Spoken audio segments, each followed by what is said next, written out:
નમસ્તે, મારું નામ રશ્મિ છાંગા છે। હું કચ્છના ભુજ તાલુકાના કુનરિયા ગ્રામની સરપંચ છું।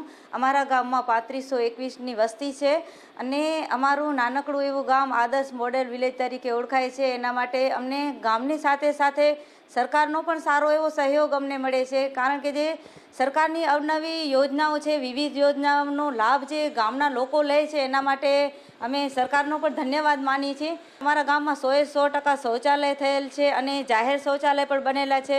અને સ્વચ્છતાની વાત કરીએ તો અમે 500 ઘરોમાં નિર્ધૂમ ચૂલાઓનું વિતરણ કર્યું છે અને 50 ઘરોમાં ગોબર ગેસ અપાવ્યા છે। 50 ઘરોમાં અમે કમ્પોસ્ટ પીટ બનાવી આપ્યા છે।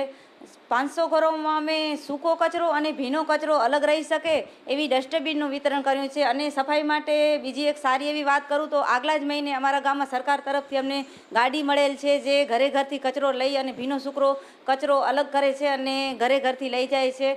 અને બીજી વાત કરીએ તો સ્વચ્છતા માટે અમારા ગામમાં જ્યારે ગ્રામસભા થાય છે ત્યારે અમે એવી આયોજન કરીએ છીએ કે જે ગામમાં જે ફળિયું, જે મોહલ્લો હોય કે ઘર હોય જે સ્વચ્છ હશે એને અમે જાહેરમાં ઇનામ વિતરણ કરીએ છીએ કે તેનાથી ગામના લોકો બીજા પણ પ્રેરણા લઈ અને આગળ વધે છે અને પોતાના ઘરને અને ફળિયાઓને સ્વચ્છ રાખે છે। અને સરકારની વિવિધ યોજનાઓનો લાભની વાત કરીએ તો પ્રધાનમંત્રી આવાસ યોજના છે, ખેડૂતોને લઈને યોજનાઓની વાત છે કે મહિલાઓ માટે જે આ સખી મંડળ બનાવેલા છે એની યોજનાઓની વાત છે, તો અમારા ગામની તમામ મહિલાઓ અને અમારા ગામના જે તમામ છેવાડાના લોકો છે તેના સુધી આ લાભ પહોંચે એવા અમે પ્રયાસ કરી રહ્યા છીએ। અને અમારા ગામ જે આદર્શ મોડેલ વિલેજ તરીકે આજે ઓળખાઈ રહ્યો છે અને સ્વચ્છતા અને સફાઈનો અમને જે એવોર્ડ મળ્યો છે એના માટે અમારા ગામના સહયોગની સાથે સાથે અમને સરકારનો પણ સારો એવો સહયોગ મળ્યો છે, જેનાથી અમે અમારા ગામને મોડર્ન વિલેજ તરીકે બનાવી શક્યા છીએ।